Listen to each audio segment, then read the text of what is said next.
Tahimik na naglalakad ang 12 taong gulang na si Jiro, papunta sa eskwelahan. Hindi niya alintana ang matinding sikat ng araw na tumatama sa kayumanggi niyang balat. Isang tricycle ang dumaan sa tabi niya, kung saan sakay ang ilang mga kaklase niya, kasama na si Atong na palaging nang aaway sa kanya. Pinagtawanan siya ni Atong dahil sa naglalakad siya at walang perang pamasahe para makasakay ng tricycle, pero hindi niya yun binigyan ng pansin. Mahirap ang buhay ni Jiro, ngunit hindi niya yun ikinakahiya. Ang kanyang lolo Emong ay mag-uuling sa lugar nila at tumutulong siya rito sa trabaho kapag wala siyang pasok sa eskwelahan. Makalipas ang ilang minutong paglalakad, ay nakarating na si Jiro sa eskwelahan. Sandali siyang natigilan nang may nakita siyang kuting sa gilid ng daan. Alam niyang umiiyak yon at hinahanap nun ang nanay nito. Yumukod siya at kinuha ang kuting. Naku, kawawa ka naman. Ano nangyari sa'yo? Nasaan ang nanay mo? Panay lang ang nyaw ng pusa. Luminga si Jiro hanggang sa isang puting pusa ang lumapit sa kanya. Ibinaba niya ang kuting dahil alam niya na ang pusang yun ang nanay nito. Oh, ayan na ang anak mo ah. Huwag mo na siyang hayaan na mahiwalay sa'yo. Napangiti si Jiro nang magkasamang umalis ang 2 pusa. Mahilig talaga sa mga hayop si Jiro. Sa sobrang pagmamahal niya sa mga ito, ay kinakausap niya ang mga ito na para bang naiintindihan siya ng mga hayop. Hindi niya alam ang dahilan kung bakit may ganun siyang ugali. Ang naalala niya lang ay bata pa lang siya, ay mahilig na talaga siya sa iba't ibang uri ng hayop. Sa pagtayo ni Jiro, ay nagulat siya nang may biglang tumulak sa likod niya. Muntik pa siyang mapasubsob sa lupa. Mabuti na lang at nagawa niyang ituon ng mariin ang isa niyang paa sa lupa. Sa pagharap niya, ay agad niyang nakita si Atong na nakangisi. Kasama nito ang 2 pa nilang kaklase na palaging nambubuli kay Jiro. Yumuko si Jiro. Hindi siya nagsalita at nagsimula na siyang maglakad patungo sa kanilang silid-aralan. Pero mahigpit siyang hinawakan ni Atong sa braso. Atong, malapit na magsimula ang klase. Kailangan na nating pumasok. Wala akong pakialam. Ano naman yung ginawa mo kanina ha? Kinausap mo yung 2 pusa? Kakaiba ka rin talaga no? Ano sabi ng pusa sa'yo? Bakit ba palagi kayo nakikialam sa ginagawa ko?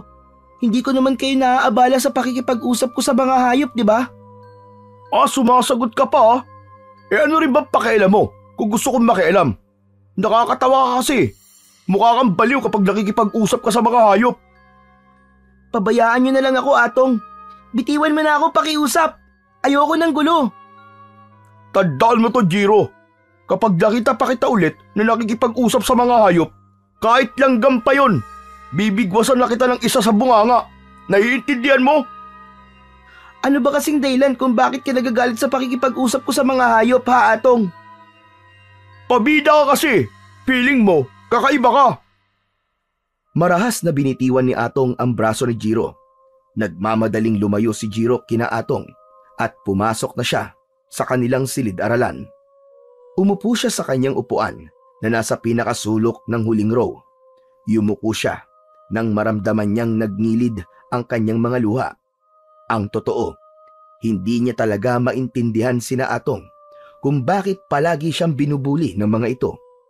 Sa tingin naman niya ay hindi naaapektuhan ang mga tao sa kahit na anong paraan ng ginagawa niyang pakikipag-usap niya sa mga hayop. Sadyang nais lang ng mga ito na maramdaman na merong mga estudyanteng gaya niya na takot sa mga ito. Nang matapos na ang huling subject ni Jiro, ay nagmamadali siyang tumayo at lumabas ng silid-aralan. Hindi niya na hinintay na makalapit pa sina Atong sa kanya dahil alam niyang aasarin lang siya ng mga yon bago siya umuwi. Habang naglalakad si Jiro, ay naramdaman niya ang lamig ng hangin ng dapit hapon. Maya-maya pa ay lumiko siya sa makipot na daang hindi sementado. Ang daan na yon ay papunta sa baryo kung saan siya nakatira, kasama ang kanyang lolo Emong. Maya-maya pa ay natanaw na ni Jiro ang bahay nila na gawa sa kahoy at may bubong na yero. Sa harapan nun ay merong 2 puno ng mangga na tuwing tag-init ay hitik na hitik sa bunga. Mula sa bintana ay natanaw niya ang usok mula sa lutuan, senyales na naghahanda na si Lolo Emong ng hapunan. Pagpasok ni Jiro sa bahay ay naamoy niya ang halimuyak ng nilulutong sinigang na baboy. Nakita niyang nakaharap sa lutuan ang kanyang Lolo Emong. Nandito na po ako, Lolo. Abay, tabag-tabag dating mo, Jiro. Malapit na maluto to sinigang. Ilalagay ko na lang ang kangkong. Kumusta pala ang araw mo doon sa eskwelahan? Ayos lang naman po, Lolo. Sigurado ka ba? Wala bang nag-aaway sa'yo? Saglit na natigilan si Jiro, pero mabilis siyang ngumiti at umiling. Wala naman po, Lolo. Lahat po ng kaklase ko po kasundo ko. Hindi ko pala nasabi sa'yo nung isang araw. Nakasalubong kong guro mo sa palengke. Kinausap niya ako at ang sabi niya, may ilang kaklase mo na nang aaway daw sa'yo. Tinatawanan ka raw dahil mahilig kang makipag-usap sa mga hayop. Lolo, wala po kayong dapat na ipag-alala. Ayos lang po ako talaga. Hindi ko na lang po sila pinapansin. Mabuti naman. Tama yun na po. Huwag mong hahayaang maapektuhan ka sa sinasabi ng iba. Wala kang ginagawang masama sa pakikipag-usap mo sa mga hayop. At isa pa, hindi karuwagan ang umiwas sa gulo. Opo, Lolo. Tatandaan ko po ang mga sinasabi nyo. Mabuti. O sige, magpalit ka na ng damit at kapag natapos na ako magluto, ay kakain na tayo. Sige po, Lolo. Agad na nagtungo si Jiro sa maliit na silid-tulugan nila ni Lolo Emong. Ipinatong niya ang kanyang bag sa maliit na bangkito malapit sa pinto. Kahit may bumabagabag sa isip niya, hindi niya ipinakita yun kay Lolo Emong. Hindi niya gustong mag-alala pa ito. Ayaw niyang malaman ito na natatakot na siya sa mga pambubuli na nararanasan niya sa eskwelahan. Matapos maghapunan, ay hinarap na ni Jiro ang kanyang mga takdang aralin. Nakalatag sa lamesa kung saan sila kumakain ang mga kwaderno at aklat niya. Sa gitna ay naroon ang isang gasera na may mga gamo-gamong naglalaro sa paligid ng maliit na apoy. Tila nawala sa sarili si Jiro nang mapatingin siya sa gamo-gamo. Hindi niya namalayan na nakahawak na siya sa palawit ng kwintas na nakasabit sa kanyang leeg. Ang palawit ay isang bato na puti na ang hugis ay kalahating buwan. Makinis yun at malamig kapag hinahawakan. Pinaglaruan niya iyon sa kanyang mga daliri. Naalala ni Jiro ang kwento ng kanyang Lolo Emong kung paano siya nito natagpuan sa gubat. Noong siya ay isang sanggol pa lamang, iniwan siyang mag-isa sa ilalim ng isang malaking puno. Balot ng manipis na tela at ang kwintas na yun ay nakapalupot sa kanyang isang kamay. Ang sabi ni Lolo Emong, dapat ay palagi niyang suot ang kwintas para kung sakaling dumating ang araw na hanapin siya ng kanyang tunay na pamilya ay madali siyang makikilala. Pero para kay Jiro, hindi na niya kailangang malaman kung sino ang kanyang tunay na mga magulang, sapagkat para sa kanya ay sapat na ang pagmamahal at pag-aaruga na natatanggap niya kay Lolo Emong. Si Lolo Emong kasi ang nag-alaga sa kanya, gumabay at nagparamdam sa kanya ng tunay na pagmamahal at pamilya. Para sa kanya, wala nang hihigit pa roon. Naputol ang malalim na pag-iisip ni Jiro nang marinig niya ang boses ni Lolo Emong. Hindi niya namalayang nasa harapan na pala niya ang matanda. Ay, Lolo, sorry. May sinasabi ka po ba? Ang sabi ko, bakit parang ang lalim ng iniisip mo? Hindi ka na gumagalaw dyan sa ginagawa mo ah. Iniisip mo ba yung mga nangaaway sa'yo sa eskwelahan? Hindi po, Lolo. Iniisip ko lang po kung ano kaya ang dahilan ng mga magulang ko kung bakit po nila ako iniwan dun sa gubat. Hindi ko rin alam yan na po.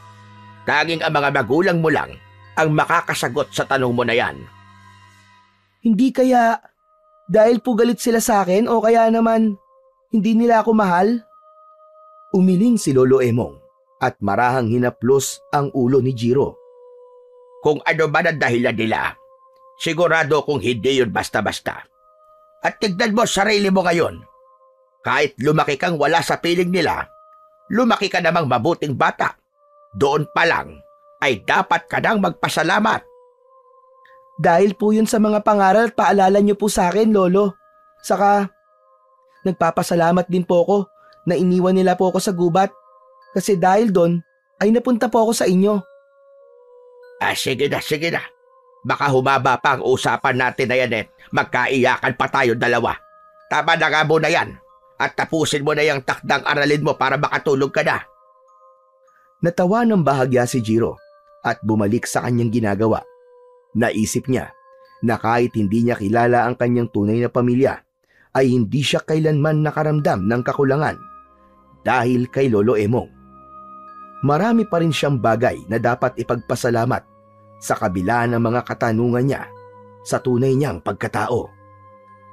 Isang umaga, habang naglalakad si Jiro papasok sa eskwelahan, ay nagulat siya nang may biglang maramdaman siyang isang malakas na tapik sa kanyang balikat. Nang lumingon siya, ay nakita niya si Atong na nakangiti ng malaki. Agad siyang kinabahan dahil naramdaman niya na may hindi magandang balak si Atong sa kanya. Anong kailangan mo, Atong? Kung tutuksin mo na naman ako, wag muna ngayon, please lang. Grabe ka naman mag-isip sa akin. Sumama ka sa akin, may pupuntahan tayo. Ayoko, hindi ako pwedeng sumama sa'yo. Papasok na ako sa eskwelahan eh. Baka malate ako. Ang KJ mo naman, sandali lang tayo. Baka kapasok ka pa sa school. Hindi talaga, Atong, pasensya na. Baka pagalitan ako ni Ma'am. Naningkit ang mga mata ni Atong at bumuntong hininga. Bumakas sa mukha nito ang pagkainis. Sige, kung ayaw mo, bubugbugin na lang kita. Gusto mo ba yun, ha? Napalunok si Jiro. Alam niyang hindi biro ang banta ni Atong sa kanya. Ilang beses na niyang nakitang sinaktan nito ang iba nilang kaklase kapag hindi nasunod ang gusto nito. Kahit nais niyang panindigan ang kanyang pagtanggi, ay wala na siyang nagawa kundi ang sumama kay Atong. Tahimik siyang naglakad kasabay ni Atong palayo sa daan patungong eskwelahan. Ilang minuto lang ay nasa harapan na sila ng isang lumang bahay. Mataas ang bakod nun at sa harapan ay may isang malaking puno ng kaimito na hitik sa bunga. Anong gagawin natin dito, Atong? Ano pa? Di kukuha ng kaimito. Tignan mo, Jiro, ang daming bunga, oh. Nagpaalam ka ba sa may-ari ng punong yan? Huwag ka nang madaming tanong. Dami mo satsat eh. Wala naman tao dito, kaya wala makakahuli sa atin. Umakyat ka na, bilisan mo. Kasi baka dumating pa yung nakatira dyan. Ha? Bakit akong aakyat? Ikaw ang may gusto ng kaimito, di ba? Saka ayoko, Atong. Pag nanakaw yan eh. Ang sabi ng lolo ko, masama magnakaw. Wala naman dito ang lolo mo eh. Kaya ayos lang yun. Ayoko talaga, Atong. Ikaw na lang ang umakyat. Papasok na ako sa school, ha? Aalis na sana si Jiro, ngunit mahigpit na hinawakan ni Atong ang kanyang braso. Matalim ang mga mata nitong nakatingin sa kanya. Alam mo, ang dami mong arte sa katawan. Kapag sinabi kong aakyat ka, Jiro. O baka gusto mong dito pa kita gulpin? Nanginig sa takot si Jiro habang nakatitig kay Atong. Sigurado siya na kung hindi siya susunod ay sasaktan talaga siya nito. Napalunok siya at dahan-dahang umakyat sa bakod ng lumang bahay. Pagkasampa niya sa itaas, mabilis siyang bumaba sa bakuran at agad siyang sinundan ni Atong. Palinga-linga si Jiro. Kinakabahan siya dahil baka mamaya ay may makakita sa kanila. Ako na magbabantay sa ibaba. Iagis mo na lang sa akin yung mga bunga makukuha mo. Bilisan mo na, umakyat ka na! Napatingin si Jiro sa puno ng kaimito. Mataas yun, kaya medyo kinabahan siya. Pero wala na siyang nagawa, kundi simulan ang pag-akyat. Habang paakyat siya, ay nagulat siya sa malakas at walang tigil na pagtahol ng aso. Nakita nila sa gilid ng bahay ang isang malaking asong itim. Nakatali yon sa isang posting bakal. Tila nagising ito sa presensya nilang dalawa. Galit na tumatahol ang aso sa kanila at tila nais nitong makawala mula sa pagkakatali. Naku Atong, may aso! Umalis na tayo, baka lapain pa tayo niyan! Nakatali naman eh. Tumigil ka na nga sa kakareklamo mo. Bilisan mo na. Hindi tayo aalis dito hanggat wala tayong nakukuhang kay Mito. Walang nagawa si Jiro kundi ituloy ang pag-akyat. Maingat niyang pinili ang matatabang sanga upang masiguro na hindi siya malalaglag hanggang sa marating niya ang bahagi ng puno na may pinakamaraming bunga. Kumuha siya ng mga hinog na kay Mito at isa-isang ibinato pababa kay Atong na mabilis namang sinalo nito. Ngunit hindi tumigil ang aso sa pagtahol. Lalong lumalakas ang tahol ng aso hanggang sa nakita ni Jiro na naputol na ang tali ng aso. Nanlaki ang mga mata niya nang sumugod ang aso kay Atong. Atong! Takbo! Bilis! Napasigaw sa takot si Atong. Nagmamadali itong umakyat sa bakod. Ngunit sa pagmamadali nito ay nakabitaw ito at bumagsak ito ng paupo sa lupa. Nang makita ni Jiro na ilang dipa na lang ang layo ng aso kay Atong, ay malakas siyang sumigaw. Wag! Tumigil ka! Biglang huminto ang aso na para bang naintindihan nito ang sinabi ni Jiro. Ngunit patuloy itong umangil habang ang mga mata ay nakapako pa rin kay Atong na nanginginig na sa takot. Mabilis na bumaba si Jiro mula sa puno. Lumapit siya sa aso at kinausap niya ito. Pasensya na. Alam kong mali ang ginagawa namin. Gusto lang kasi namin ng kay Mito. Pero wag kang mag-alala kasi aalis na kami. Basta't wag mo kaming sasaktan ha. Sige na, bumalik ka na sa pwesto mo. Tahimik na tumitig ang aso sa kanya. Tumalikod ito at bumalik sa tabi ng bakal na poste. Hindi na inisip muna ni Jiro kung paano niya nagawang mapasunod ang aso. Agad niyang tinulungan si Atong na makatayo. Hindi na ito umimik. Mabilis nilang inakyat ang bakod at tumalon sa labas. Matapos ang nakakatakot na pangyayari na yon, ay magkasabay nang naglakad sina Jiro at Atong papunta sa kanilang eskwelahan. Napansin ni Jiro ang pananahimik ni Atong. Nakatulala ito at bakas pa rin ang takot sa muka. Atong, ayos ka lang ba? Biglang tumigil si Atong sa paglalakad. Bago pa makapagtanong ulit si Jiro, ay nakita niyang namuo ang luha sa mga mata ni Atong. Bigla itong umatungal ng iyak at laking gulat ni Jiro nang bigla siyang yakapin ni Atong ng mahigpit. Marahan niyang itinulak si Atong palayo sa kanya at tinignan niya ito ng may pagtataka. Hoy! Ano ka ba, Atong? Ano nangyayari sa'yo? Jiro, ang akala ko kasi mamamatay na ako kanina eh.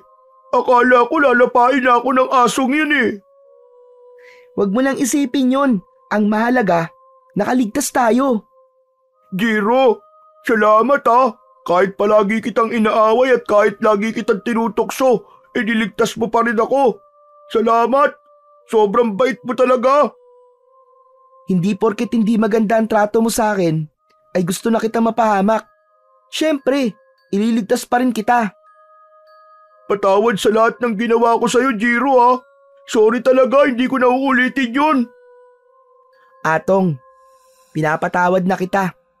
Hindi naman kasi ako nagtatanim ng galit sa isang tao eh.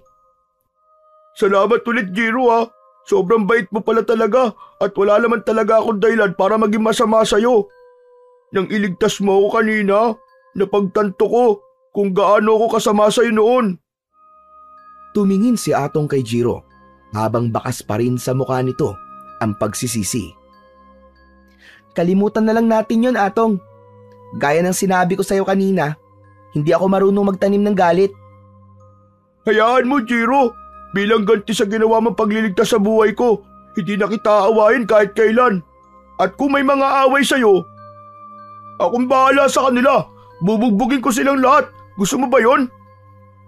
Natawa ng bahagya si Jiro sa sinabing yun ni Atong. Atong, hindi mo na kailangan bugbugin ng mga nangaaway sa akin. Alam mo ba, na isa sa itinuro ng lolo ko sa akin na hindi sagot ang karahasan sa kahit na anong bagay. Saka, sigurado ko na wala na mga away sa akin. Kasi, ikaw lang naman ang umaaway sa akin eh. Okay na sa akin na naging magkaibigan na tayong dalawa ngayon. Kung yan ang gusto mo, sige. Susundin ko na lang. Maraming salamat, Atong ha. Tara na, baka malate pa tayo eh. Alam mo naman ng parusa kapag late sa first subject, di ba? Baka mapatayo tayo sa labas, ang init-init pa naman ngayon.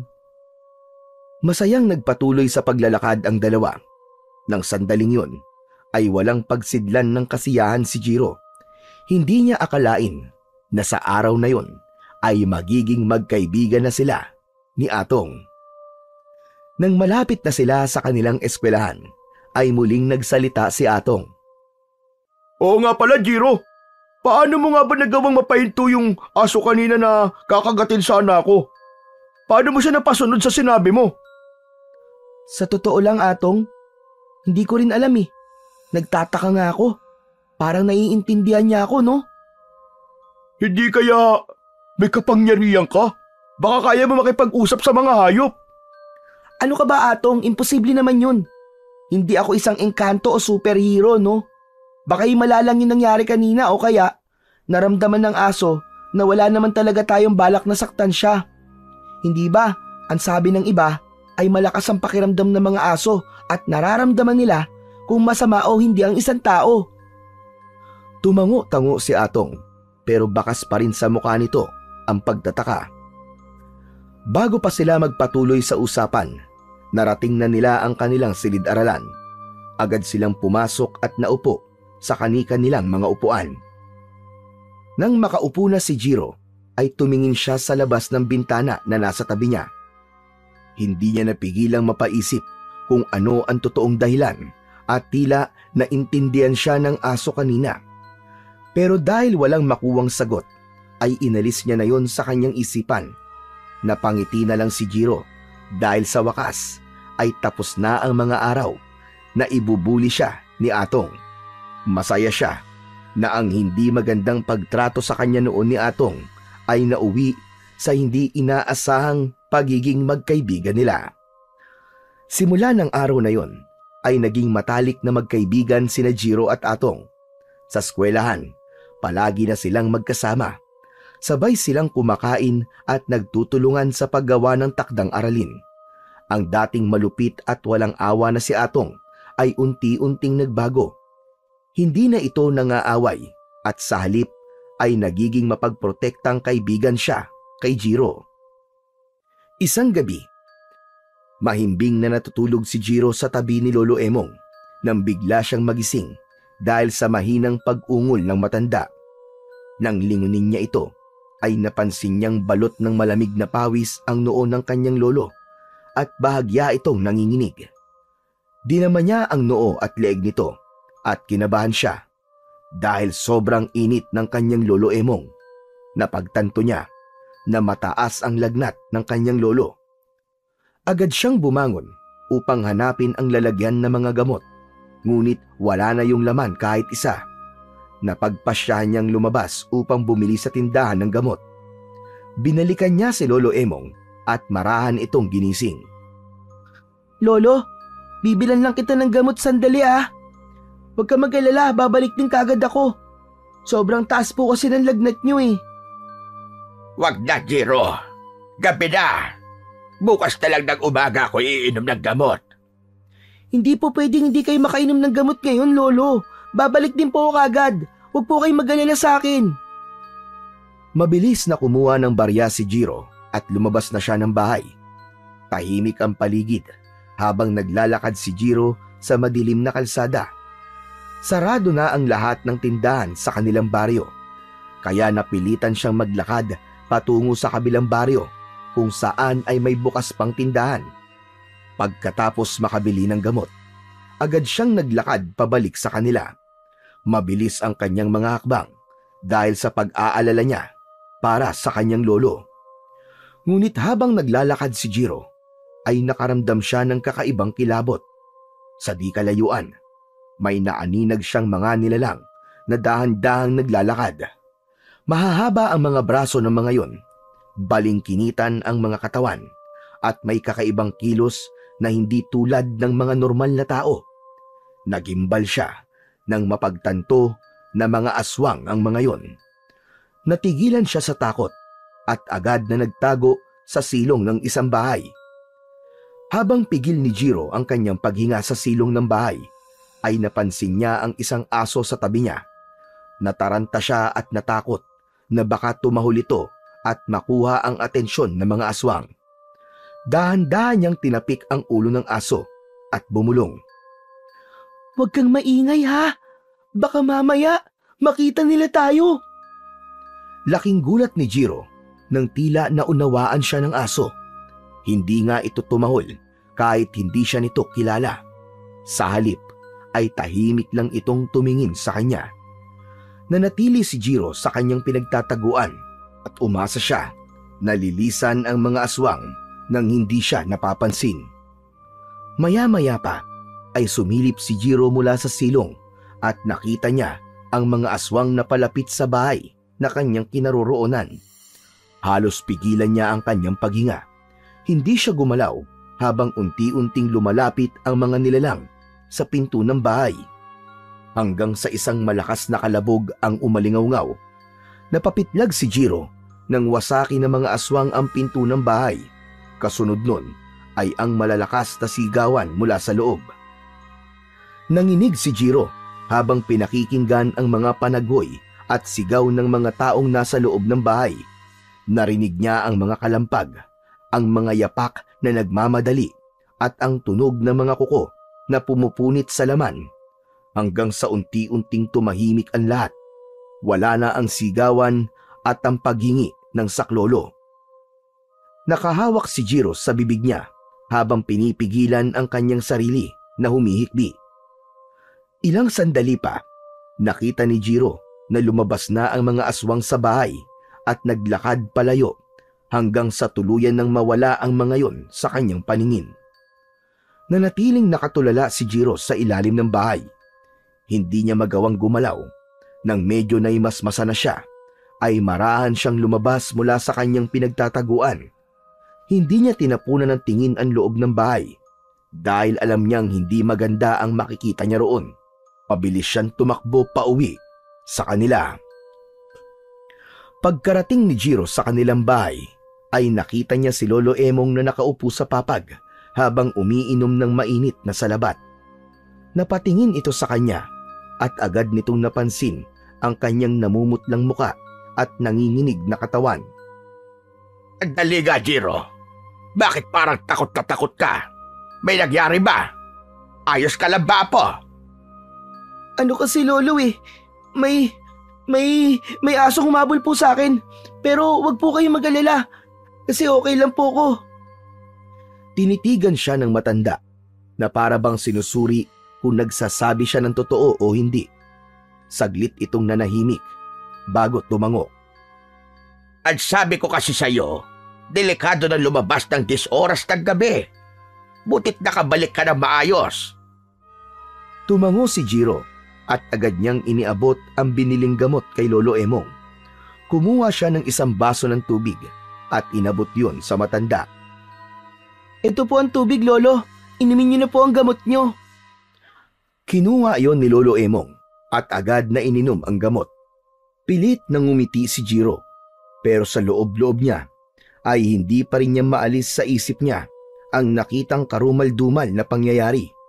Hindi niya alam kung kaya niyang sabihin yun kay Lolo Emong, pero nang sandaling iyon ay naisip niyang ilihim muna ang nangyari dahil baka mag-alala ang kanyang lolo. Nang sumunod na araw, nasa ilalim ng puno ng mangga na nasa likod ng isang lumang classroom si Jiro. Hawak niya ang isang banana cue at sa malamig na nasa plastic na merong straw. Hindi niya magawang kumain dahil ang isip niya ay patuloy na bumabalik sa nangyari noong nakaraang gabi. Nadidinig niya pa rin sa kanyang isipan ang makapanindig balahibong sigaw ng mga biktima ng aswang. Kahit anong gawin niya, hindi niya maalis-alis sa isip niya ang mga eksenang yon. Napalunok si Jiro at hindi niya namalayang nanginginig na ang kanyang kamay. Bigla namang dumating si Atong at umupo ito sa tabi niya.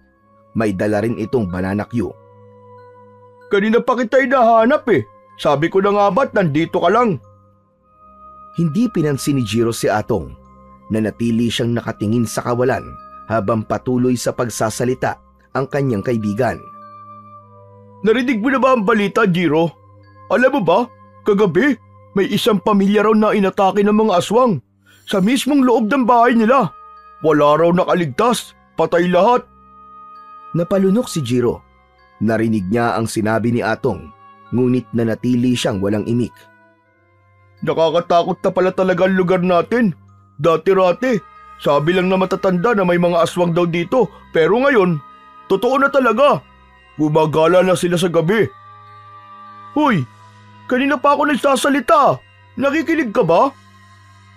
Nagising si Jiro sa malalim niyang pag-iisip.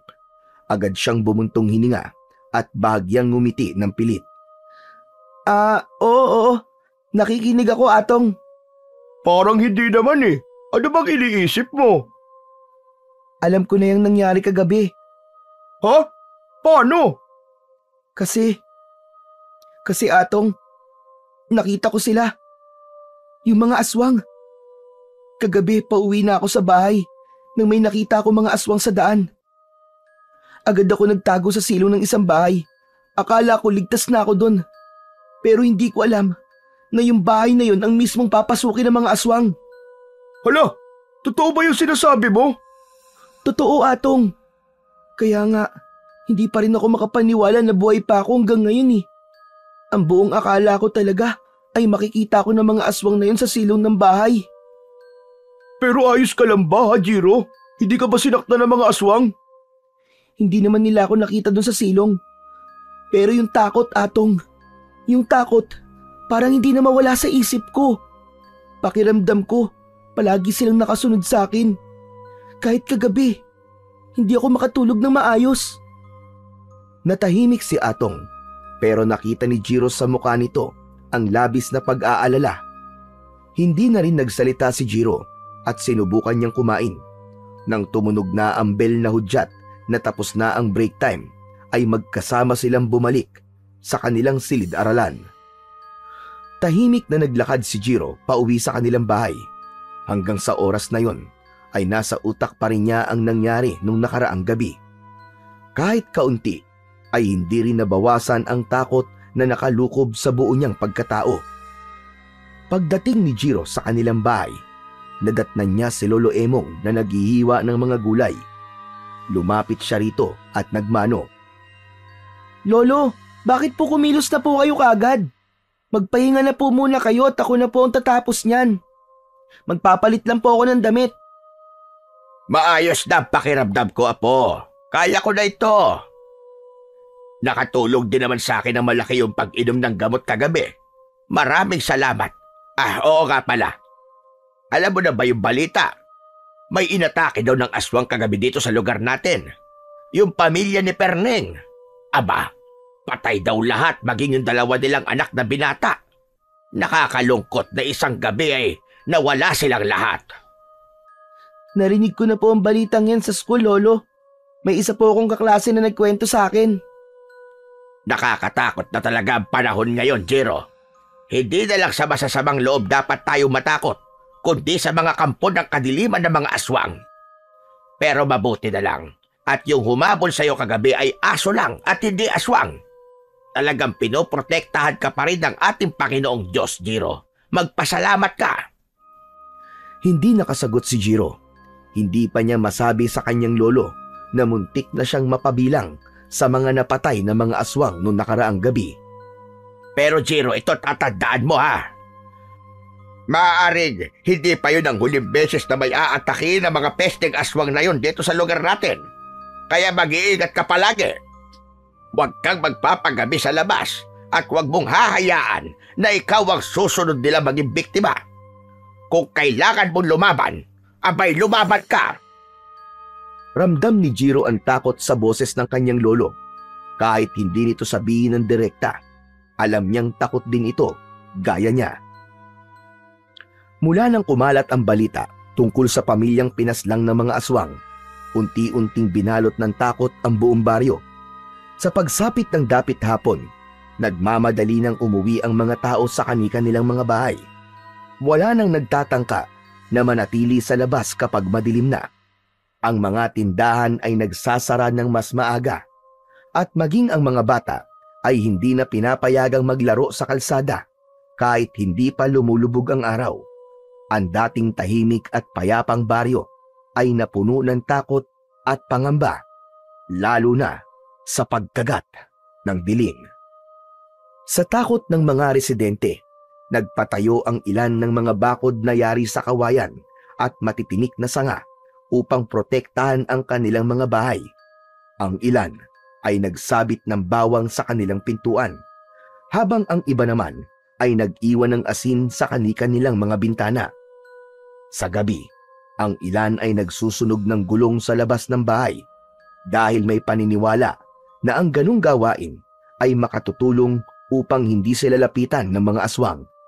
Ngunit kahit na anong gawing pag-iingat ng lahat, isang bagay ang malinaw na wala nang nakakatulog ng mahimbing sa baryo ni Jiro. Isang gabi, biglang nagising si Jiro sa malakas na sigawan mula sa labas.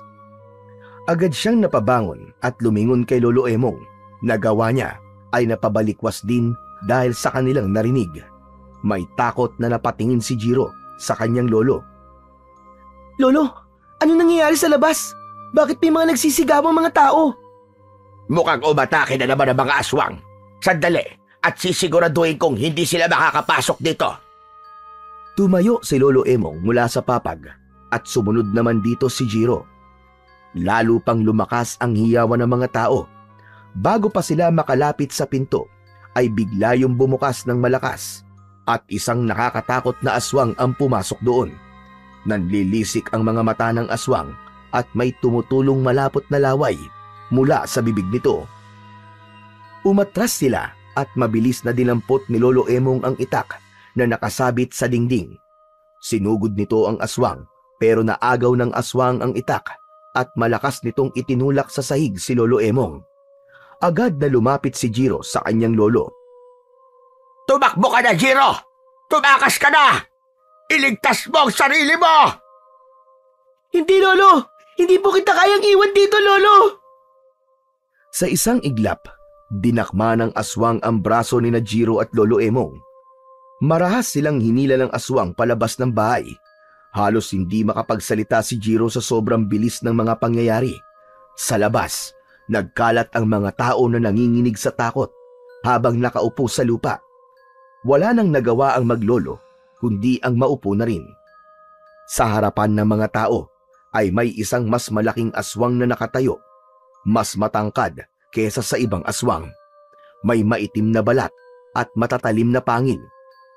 Naramdaman ni Jiro ang kaba sa kanyang dibdib nang magtagpo ang mga mata nila ni Atong na kasama rin sa mga biyag na naroon. Sa tingin ko ay narito na kayong lahat. Magpapakilala muna ako para malaman niyo kung sino ang dapat niyong katakutan. Ang pangalan ko ay Hidalgo at ako ang pinuno ng mga aswang na nasa inyong harapan. Nagtataka siguro kayo kung bakit kami narito. Isang babaylan ang nagsabi sa akin na nasa lugar na ito ang nag-iisang anak ng diwata ng buwan na si Libulan at hawak ng anak niya na yon ang mutya ng asong gubat.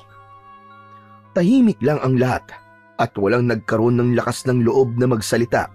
May iba na nag-iiyakan habang magkayakap. Isa lang ang gusto kong mangyari. Isuko niyo sa akin ang anak ni Libulan o ibigay niyo sa akin ang mutya ng asong gubat. Hanggang hindi yun nangyayari, magpapatuloy ang aming pananalakay dito sa inyong lugar at marami pa ang magbubuwis sa buhay. Kaya kung naririnig ako ng anak ni Libulan, isuko mo na ang sarili mo sa akin at ang mutya Kung ayaw mong marami pa kaming patayin! Sandaling tinitigan ni Hidalgo ang mga tao bago ito tumalikod at naglakad palayo kasama ang mga alagad nitong aswang. Sa pag-alis ng mga aswang, bumalot ang katahimikan sa buong baryo. May ilang tao ang napahagulgol, samantalang ang iba'y yakap ang kani-kanilang pamilya. Si Jiro naman ay nanatiling nakatulala habang patuloy ang pagbalot ng takot sa kanyang puso. Naramdaman na lang niya ang paghawak ni Lolo Emong sa kanyang braso at marahan itong tumayo. Sumunod na rin si Jiro at walang imik na naglakad sila pabalik sa loob ng kanilang bahay. Pagdating sa bahay, parehas na naupo ang dalawa sa isang mahabang upuan na gawa sa kawayan. Pareho silang nakatulala at hindi makapaniwala sa nangyari. Ang sigawan ng mga tao, ang matatalim na mata ng mga aswang, at ang mga sinabi ni Hidalgo ay paulit-ulit na bumalik sa isip ni Jiro. Lolo, sino po kaya yung tinutukoy ni Hidalgo na anak ng diwata ng buwan? Hindi ko alam, Apo. Ngayon ko lang narinig ang tungkol sa diwata ng buwan na si Libulan. Maging ang sinabi niya na mutya ng asong gubat ay ngayon ko lang din narinig. Napabuntong hininga si Jiro. Lolo, ano nang gagawin natin? Dapat na po ba tayong umalis dito? Wala tayong ibang mapupuntahan, Jiro. Wala tayong magagawa kundi manatili. Ang magagawa na lang natin ay panatilihing ligtas ang ating mga sarili. Lolo, paano po kung malaman niyo po kung sino ang anak ni Libulan? Isusuko niyo po ba siya kay Hidalgo? Sandaling natahimik si Lolo Emong. Tumingin ito sa malayo na para bang sinusukat ang bigat ng tanong ni Jiro. Hindi ko alam, Apo. Mahirap mamili kung buhay ng isa o buhay ng mas nakararami. Hindi nakaimik si Jiro. Mas lalo siyang natakot sa posibilidad na baka isa sa mga kakilala o malapit sa kanya ang hinahanap ni Hidalgo na anak ni Libulan. Mariin niyang naikuyom ang kanyang mga kamay. Hindi niya alam kung ano ang mangyayari sa mga susunod pa na araw. Pero sigurado siyang simula pa lang yun ng bangungot sa kanilang baryo. Isang umaga, nasa loob ng kanilang silid-aralan si Jiro. Nakaupo siya habang nakatingin sa labas ng bintana. Wala pa ang guro nila, kaya maingay ang buong klase. May nagkwekwentuhan, may naglalaro. May ilan ding labas-pasok sa pinto. Bigla niyang nakita si Atong na papalapit sa kanya. Umupo si Atong sa bakanting upuan sa tabi niya. Oh, anong ginagawa mo rito? Baka dumating na si Ma'am. Late naman palagi yun si Ma'am eh. Sigurado ko na mamaya pa yung darating. May itatanong lang ako sa'yo, Jiro. Kilala mo ba kung sino sa baryo natin ang anak ng diwata ng buwan? Hindi ko rin kilala eh. Hindi ko alam. Wala akong idea kung sino. Kahit nga si Lolo Emong, wala ring alam sa bagay na yan eh. Alam mo bang halos lahat ng tao sa atin ay hinahanap na kung sino ang anak ni Libulan? Narinig ko na ang balak ng ibang tao ay maibigay yung anak ni Libulan pati yung mutya bago muling mangyari ang susunod na pagsalakay ng mga aswang. Biglang kinabahan si Jiro. Hindi niya maintindihan kung bakit, pero parang may bumara sa kanyang lalamunan. Pero sana kung sino man yung anak ni Libulan ay siya na mismo magsuko ng sarili niya kay Hidalgo para matapos na ang lahat ng ito. Natatakot na kasi ako sa susunod na pag-atake ng mga aswang sa lugar natin eh. Magsasalita pa sana si Jiro, pero hindi niya na nagawa nang biglang pumasok ang kanilang guro. Nagpaalam na si Atong at nagmamadali itong bumalik sa upuan nito na nasa unahan. Tahimik na napatingin si Jiro sa blankong pisara habang nag-iisip. Naintindihan niya kung bakit gano'n na lang kadesperado ang mga tao sa lugar nila na maibigay ang gusto ni Hidalgo. Ngunit hindi niya rin maintindihan kung bakit tila kinakabahan siya ng sobra. Sa paglipas ng mga araw, lalong lumala ang takot at pag-aalala ng mga tao sa baryo nila. Halos araw-araw ay may pulutong ng mga kalalakihan na nagtitipon-tipon sa gitna ng plaza at nag-uusap patungkol sa kung sino ang maaaring anak ng diwata ng buwan. May mga nagbabahay-bahay at nagtatanong kung may napansin ba sila ng isang tao na kakaiba sa kanilang baryo. Maging ang matatanda sa kanilang baryo ay nagsimula ng magukay sa kanilang mga alaala at sinubukang alalahanin kung may kakaibang bata bang isinilang noon na maaaring may kaugnayan sa diwata ng buwan na si Libulan. Kasabay ng lumalalang takot ay ang pagkahati ng mga tao. May mga naniniwalang dapat nilang protektahan ang anak ni Libulan, ngunit mas marami ang gustong isuko ito kay Hidalgo upang matapos na ang takot nila sa mga aswang. May mga usap-usapan ding may ilang pamilya na nagbalak ng umalis sa baryo bago pa bumalik ang mga aswang. Sa kabila ng lahat, walang makapagbigay ng tiyak na sagot kung sino nga ba talaga ang anak ng diwata, kaya't ang bawat bata at binatilyo ay pinagdududahan ng karamihan na maaaring anak yon ni Libulan. Kinagabihan, habang mahimbing na natutulog si Jiro, ay bigla siyang nahulog sa isang kakaibang panaginip. Sa kanyang panaginip ay nasa gitna siya ng malawak na kagubatan. Bilog ang buwan, kaya kahit paano ay nakikita ni Jiro ang kapaligiran. Mula sa unahan niya ay nakita niya ang isang napakagandang babae. Mahaba ang buhok na tila kumikislap sa kadiliman, at ang puting kasuotan nito ay tila sumasayaw sa mahinang ihip ng hangin. Ngunit sa kabila ng taglay na kagandahan ng babae ay makikitang puno ng takot ang mukha nito. Nagmamadali itong tumatakbo sa gitna ng kagubatan habang bitbit ang isang sanggol na mahigpit nitong yakap-yakap. Huminto ang babae sa ilalim ng isang malaking puno. Luminga ito bago nito maingat na inilapag ang sanggol sa tabi ng isang puno. Inayos ng babae ang puting telang nakabalot sa sanggol. Walang patid ang pag-agos ng luha ng babae. Marahan itong hinaplos ang maliit na mukha ng sanggol bago ito mabilis na tumakbo palayo. Hahabulin sana ni Jiro ang babae, ngunit mabilis itong nawala sa paningin niya at hindi na niya nakita kung saan ito nagpunta. Tila naglaho ito na parang bula sa hangin. Nilapitan ni Jiro ang sanggol na iniwan ng babae. Yumukod siya at hinawi niya ang puting tela na nakatakip dito. Nanlaki ang mga mata niya nang makita niya ang kwintas na gaya ng kwintas niya na nakapalupot sa isang kamay ng sanggol. Pakiramdam niya ay binuhusan siya ng napakalamig na tubig. Umangat ang kamay ni Jiro para hawakan ang sanggol. Ngunit bago pa man lumapat ang kamay niya rito, ay may isang malakas na puwersa ang humigop sa kanya. Pakiramdam niya ay tinangay siya ng isang ipo-ipo. Mabilis na bumagsak ang kanyang katawan sa malamig at matigas na lupa. Sa pagmulat niya ng kanyang mga mata, bigla siyang napabalikwas ng bangon. Labis siya nagtaka dahil wala na siya sa kanyang kwarto, kundi nasa gitna na siya ng kagubatan habang bilog ang buwan, gaya ng nasa kanyang panaginip. Teka, paano ako napunta rito?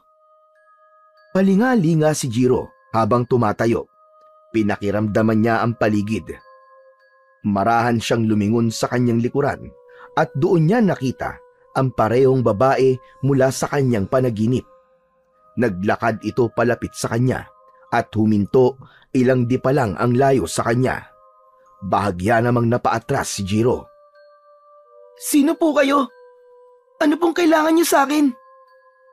Ikaw po ba nagdala sa akin dito? Huwag kang matakot, Jiro. Ako si Libulan. Libulan? Ang diwata ng buwan? Niloloko niyo po ba ako? Totoo ang aking sinasabi sa'yo, Jiro. Ako nga si Libulan.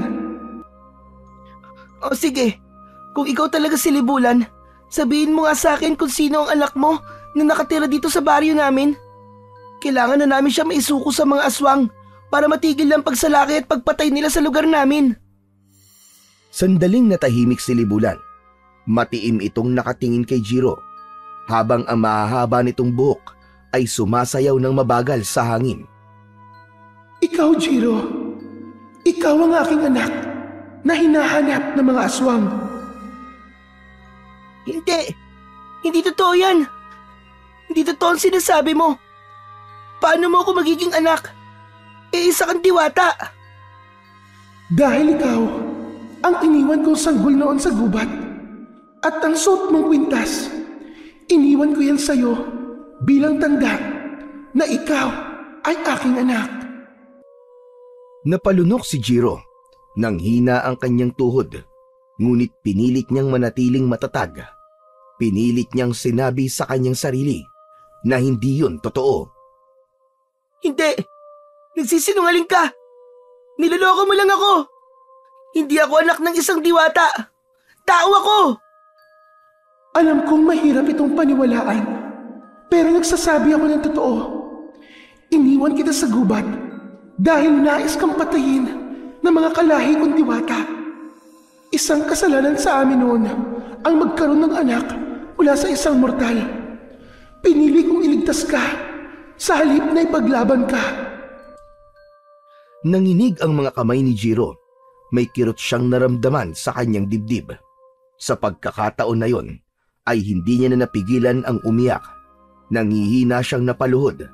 Naramdaman niya ang katotohanan sa sinabi ni Libulan. Lumapit si Libulan sa kanya.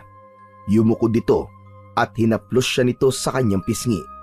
Nang magtama ang kanilang mga mata, ay naramdaman niya ang pagmamahal nito sa kanya. Parin mo ko, anak. Kinailangan kong gawin yun para iligtas ka.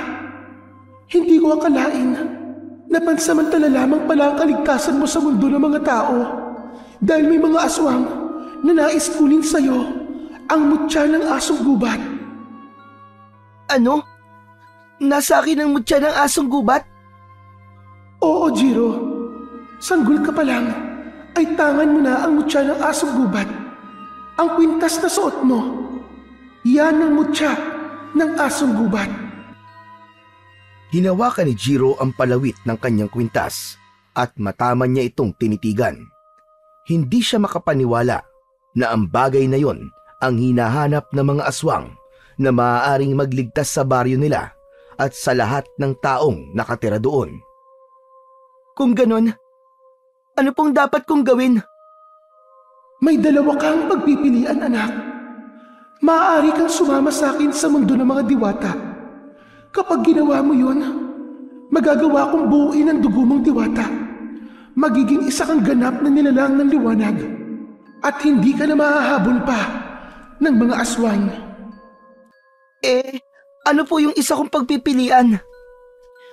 Maaari kang manatili sa mundo ng mga mortal upang harapin ang mga aswang at ipaglalaban mo ang mga mahal mo sa buhay. Natahimik si Jiro.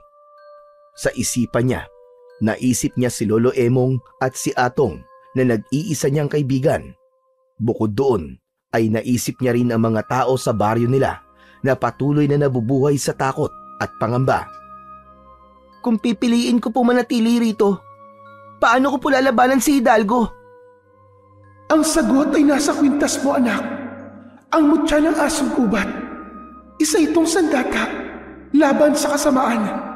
Ngunit nasa iyo kung paano mo ito gagamitin. Kung ganun po, paano ko magagamit ang mutya ng asong gubat para labanan po mga aswang? Ang mutyang yan ay hindi pangkaraniwan. Isa itong makapangyarihang mutya na may natatanging kakayahan. Ano pong ibig niyong sabihin?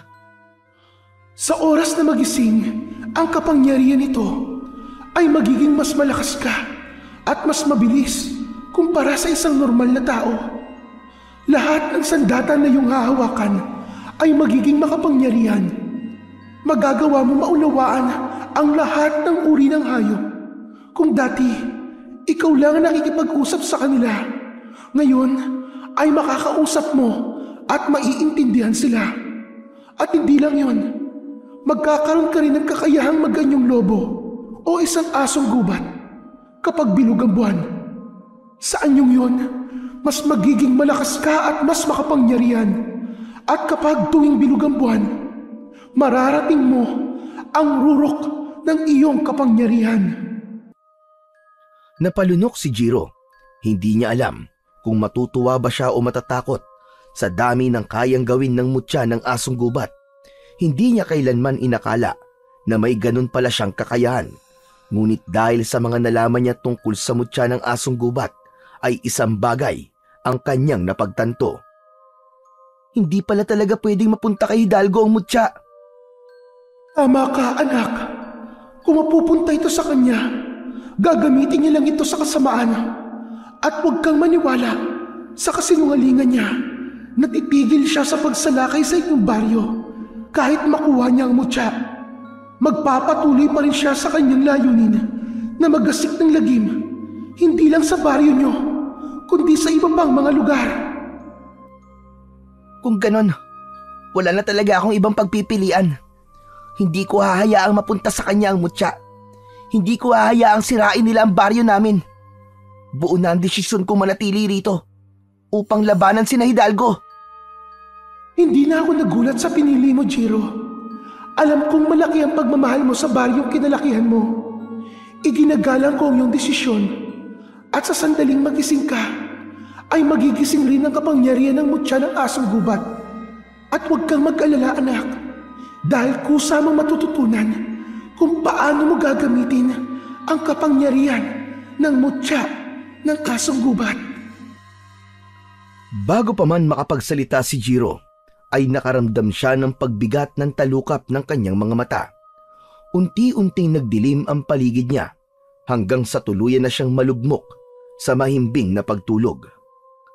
Isang marahang pagyugyug sa kanyang balikat ang gumising kay Jiro. Nang ibukas niya ang kanyang mga mata, ay bumungad sa kanya ang muka ng kanyang lolo Emong. Maliwanag na ang paligid at nang igala niya ang paningin sa paligid, ay napagtanto niyang nakabalik na siya sa bahay nila. Lolo, ano pong nangyari? Jiro, bumangon ka na. Ba't malilate ka na sa eskwela? Masyado yatang napasarapan tulog mo ah. Sige na, bumangon ka na at mag-almusal ka na bago pumasok.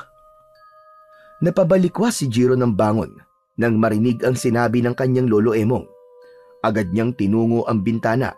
Sa labas ay natanaw niyang mataas na ang araw. Naku po, malilate na nga po ako, Lolo. Mabilis niyang kinuha ang kanyang uniforme at nagmamadaling nagbihis. Hindi na niya naisip ang panaginip niya dahil ang tanging laman ng isip niya ng mga sandaling yun ay kung paano siya aabot sa klase nila nang hindi napapagalitan ng kanyang guro. Kinuha ni Jiro ang kanyang bag at isinukbit yun sa kanyang likod. Lolo, hindi na po ako makakapag-almusal. Kailangan ko na pong umalis. Malilate na po ako. Aba, teka lang. Hindi ka pwedeng umalis nang walang laman ng tiyan mo. Sa school na lang po ako kakain, Lolo. Nang makuha na niya ang baon niyang pera, ay nagmamadali siyang lumabas ng bahay at patakbong tinahak niya ang daan papuntang eskwelahan. Tinawag pa siya ni Lolo Emong para mag-almusal, ngunit hindi na niya pinakinggan ang kanyang lolo. Makalipas ang ilang minuto, ay nasa gilid na ng kalsada si Jiro. Mabilis na lang siyang naglakad dahil medyo napagod na siya sa pagtakbo. Maya-maya ay isang tricycle ang huminto sa tabi niya. Nakita niya si Atong na sumungaw mula sa loob at kumaway sa kanya. Jiro, sakay na! Sabay na tayo papunta sa school! Wag na, Atong. Maglalakad na lang ako. Wala akong pamasahe. Ano ka ba? Ako nang bahala sa pamasahe mo. Ako na magbabayad. Sumakay ka na, sige na. Malilate ka kapag naglakad ka lang. Alam ni Jiro na tama si Atong. Ang masaklap pa, kapag na-late siya, ay baka pauwiin pa siya ng kanilang guro, lalo na kung hindi maganda ang gising nito. Kaya naman, tinanggap na lang niya ang offer ni Atong at sumakay na siya sa tricycle. Nang makasakay si Jiro, ay mabilis na umandar ang tricycle papunta sa kanilang eskwelahan. Hindi naman nagtagal, nakarating na sila sa harap ng kanilang paaralan. Agad na bumaba sina Jiro at Atong at tumakbo sila ng mabilis. patungo sa gate. Atong, salamat ng panlilibre mo sa akin ng pamasahe ah. Sa susunod, ako naman ang taya.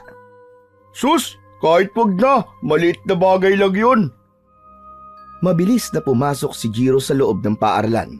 Nang makarating sila sa kanilang silid, ay nakahinga sila ng maluwag dahil wala pa roon ang kanilang guro para sa kanilang unang subject.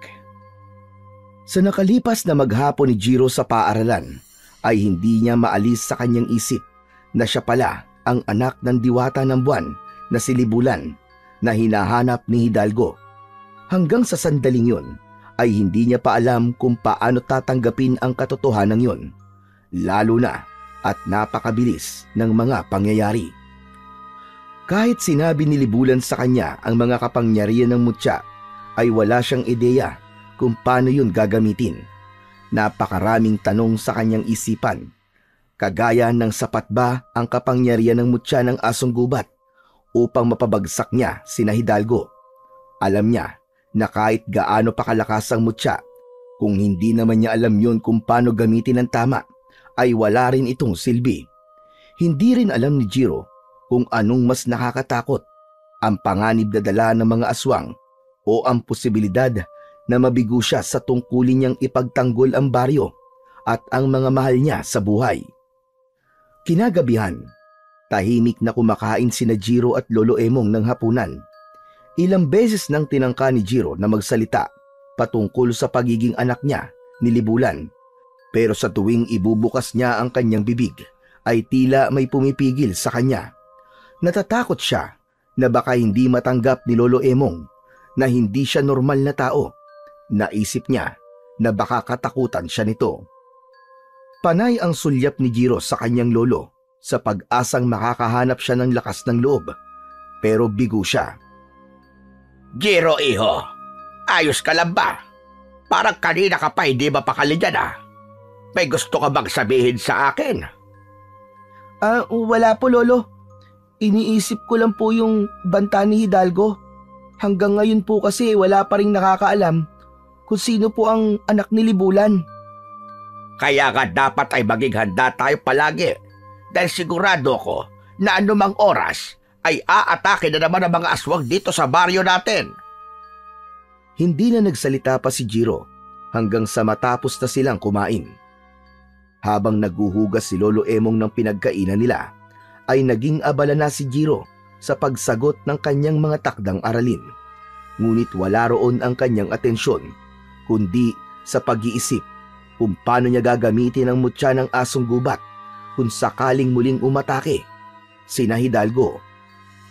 Maya-maya pa ay nagkatinginan sina ni Jiro at Lolo Emong nang may marinig silang sigawan mula sa labas. Bukod doon, ay umalingaw-ngaw din ang nakakatakot na pag-angil ng mga aswang. Diyos ko, dumating na ang ikinakatakot ko. Umatake na naman ang mga aswang. Agad na naisip ni Jiro na yun na ang tamang pagkakataon para subukan niya ang kapangyarihan ng mutya ng asong gubat. Kaya lang ay hindi niya alam kung paano niya yun gagamitin, gayong magkasama sila ni Lolo Emong. Hindi siya handa na malaman ito na siya ang anak ng diwata ng buwan. Mabilis na lumapit si Lolo Emong kay Jiro. Mahigpit niya tong hinawakan sa kamay. Ano pong gagawin natin, Lolo? Magdadasal tayo. Yun lang ang kaya natin gawin sa ngayon. Magkasabay silang lumuhod sa harap ng kanilang maliit na altar. Habang taimtim na nagdarasal si Lolo Emong, ay panay ang linga ni Jiro sa paligid. Patuloy ang kaguluhan sa labas ng kanilang bahay at patuloy rin si Jiro sa pag-isip ng paraan kung paano siya makakatakas. Ilang minuto na ang lumipas pero wala pa ring tigil ang sigawan ng mga tao sa labas. May mga humihingi ng tulong at may mga umiiyak. Tumingin si Jiro kay Lolo Emong na mariing nakapikit habang patuloy na bumibigkas ng panalangin. Naisip niya na wala na siyang mapagpipilian kundi ang umalis at lumabas sa kanilang bahay upang matulungan niya ang mga tao. Mabilis na tumayo at tumakbo palabas ng bahay si Jiro. Labis na nagulat ang lolo niya sa kanyang ginawa. Jiro! Saan ka pupunta? Abay pambihira kang bata ka! Bumalik ka rito! Narinig ni Jiro ang sigaw ng kanyang lolo, ngunit hindi siya lumingon. Hindi siya huminto sa pagtakbo dahil ang tanging nasa isip niya ay ang labanan ang mga aswang. Mabilis siyang nagtungo sa likod ng kanilang bahay at tinungo niya ang makapal na talahiban. Hindi niya alintana ang matatalas na dahon na humihiwa sa kanyang balat. Tumakbo siya ng tumakbo hanggang sa marating niya ang kagubatan. Patuloy na tumakbo si Jiro hanggang sa naisipan niyang huminto. Paglinga niya sa paligid ay napansin niyang tahimik na nakamasid sa kanya ang halos lahat ng hayop sa gubat. Mga kwago sa sanga, mga usa sa pagitan ng mga puno, mga asong gubat, at iba't ibang uri ng ibon, baboy ramo, ahas, at kung ano-ano pang mga hayop. Tila naroon ang lahat ng hayop upang magbigay sa kanya ng suporta sa kanyang gagawin. Tumingala si Jiro at nasinagan siya ng liwanag mula sa bilog na buwan. Naalala niya ang sinabi ni Libulan na mas magiging malakas siya kapag bilog ang buwan. Sa pagkakataon na yon, ay hinawakan na ni Jiro ang mutya ng asong gubat na nakasabit sa kanyang leeg. Mahigpit niya tong pinisil at naramdaman niya ang init nun sa kanyang palad. Kailangan kita. Tulungan mo ko. Nakikiusap ako sa iyo, mutya. Ipakita mo sa akin ang iyong lakas. Kailangan kong tulungan ang mga tao sa aming baryo. Hindi ko sila maaaring pabayaan. Biglang lumiwanag ang mutya at ang liwanag na yon ay unti-unti siyang nilamon. Naramdaman ni Jiro ang mainit na enerhiya na gumapang sa buo niyang katawan. Naging malalim ang paghinga niya, kasabay ng pagbilis ng tibok ng kanyang puso. Naramdaman niya ang pagsikip ng mga kalamnan niya at ang pagbanat ng lahat ng parte ng kanyang katawan. Napayuko si Jiro, parang may kung anong napupunit sa loob niya, ngunit hindi siya nasasaktan. Pakiramdam niya ay lumalakas siya, lumalaki at nagbabago. Ang mga daliri ni Jiro ay dahan-dahang humaba, habang ang mga kuko niya ay tumulis na parang mga matatalas na patalim. Ang balat niya ay tinubuan ng malambot ngunit mahahabang puting balahibo. Naramdaman niya ang pagtalas ng kanyang pandinig, pandama at paningin. Hanggang sa sumabog ang liwanag at tuluyan nang natapos ang pagbabagong anyo ni Jiro. Tuluyan na siyang naging isang asong gubat na may puting balahibo. Marahan siyang tumayo sa kanyang 4 na paa. Ang katawan niya ngayon ay puno ng lakas at kapangyarihan na alam niyang magagamit niya sa pakikipaglaban sa mga nilalang na kung tawagin ay aswang. Huminga si Jiro ng malalim at isang malakas na alulong ang kanyang pinakawalan. Tumingin siya sa direksyon kung saan naroon ang kanilang baryo at mabilis siyang tumakbo sa direksyon na yon. Sa bawat takbang niya ay ramdam niya ang kakaibang lakas na meron siya. Habang palapit si Jiro sa baryo, ay naamoy niya kagad ang lansa ng dugo sa hangin. Narinig niya ang iyakan ng mga tao, ang pagtili ng mga bata, at ang nakakapanindig balahibong halakhak ng mga aswang. Nang makarating na si Jiro sa baryo, ay bumungad sa kanya ang kaguluhan. Ang mga aswang ay nagwawala, sinisira ang mga bahay at inaatake ang mga tao. Mabilis na nagpunta sa gitna si Jiro at lahat ay napatingin sa kanya. Takot ang bumakas sa mukha ng mga tao nang makita siya ng mga ito, habang ang mga aswang naman ay huminto sa pag-atake. Naramdaman niya na nasindak ang mga aswang sa kanya. Mula sa kumpul ng mga aswang ay lumabas si Hidalgo. May malapad na ngiti ito habang matiim na nakatingin sa kanya. Sa wakas, nagpakita na rin ang anak ni Libulan. Hindi na natin kailangan maglaban. Ibigay mo lang sa akin ang mutya ng asong gubat. Kapag ginawa mo yun, ay hihinto na kami sa aming pag-atake at wala nang mamamatay. Naningkit ang mga mata ni Jiro. Alam niyang kasinungalingan lang ang sinasabi ni Hidalgo. Kaya naman, isang malakas na alulong ang pinakawalan niya bilang hudyat ng pagtutol niya sa sinabi ng pinuno ng mga aswang. Hindi na hinintay ni Jiro na muling magsalita si Hidalgo at buong bilis siyang sumugod dito. Nagliyab sa galit ang kanyang puso. Ang lupa ay yumanig sa bigat ng kanyang hakbang. Ngunit bago pa siya makalapit kay Hidalgo, ay ilang aswang ang sumulpot mula sa kung saan at humarang sa kanya. Isang aswang ang lumundag patungo sa kanya. Mabilis siyang umikot at sinipa niya ito gamit ang mga paa niya sa likuran. Tumalsik ang aswang at bumagsak ito sa iba pang mga aswang. Muli siyang humarap at isa pang aswang ang sumugod sa kanya. Agad niya tong inundayan ng isang matalim na kagat sa leeg. Naputol ang ulo nito at agad itong bumagsak sa lupa. Dalawa pang aswang ang umatake mula sa kanyang tagiliran. Ngunit mas mabilis si Jiro kumpara sa mga yon. Umiwas siya at inilusot ang sarili sa pagitan ng mga ito at kinalmot niya gamit ang kanyang matatalas na kuko. Bumaon yun sa dibdib ng dalawang aswang. Napasigaw ang mga yon sa labis na sakit. Nang marahas na alisin ni Jiro ang pagkakabaon ng kuko niya sa dalawang aswang, ay sumambulat ang dugo ng mga yon at tuluyan ng binawian ng buhay ang dalawa. May isa pang sumugod mula sa likod ni Jiro. Naamoy niya ito bago pa man ito makalapit. Malakas niyang hinampas ang aswang na nasa likod niya gamit ang kanyang buntot. Lumipad ito sa ere at malakas na humampas ang likod nito sa isang malaking puno. Isa-isang sinakmal ni Jiro ang mga aswang na nakapalibot sa kanya. Pinunit niya ang laman ng mga ito at winasak ang mga katawan gamit ang kanyang matatalim na kuko at pangil.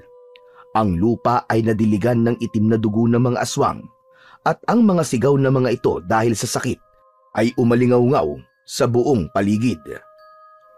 Hanggang sa isang utos mula kay Hidalgo ang nagpahinto sa mga aswang. Tama na! Umatras na muna tayo! Hindi pa tayo tapos, anak ni Libulan. Babalik kami at sisiguraduhin kung mapapatay ka na namin sa muli nating pagkikita! Mabilis na umatras ang mga aswang kasama si Hidalgo. Hahabulin sana ni Jiro ang mga yon, ngunit mabilis na naglaho ang mga yon sa dilim. Bumalik ang katahimikan sa paligid. Ang mga tao ay nanatiling nakatulala at hindi makapaniwala sa kanilang nasaksihan. Tinignan ng lahat si Jiro. Ang ilan ay nanginginig sa takot. Alam ni Jiro na hindi pa alam ng mga tao kung kakampi ba siya o gaya rin siya ng mga aswang na pumapatay ng mga tao. Nang makita ni Jiro na palapit sa kanya si Lolo Emong, ay mabilis siyang tumalikod at tumakbo pabalik sa gubat. Walang tigil sa pagtakbo si Jiro hanggang sa marating na niya ang kagubatan. Habang tumatakbo siya, ay naramdaman niya ang init ng mutya na nasa loob ng kanyang katawan.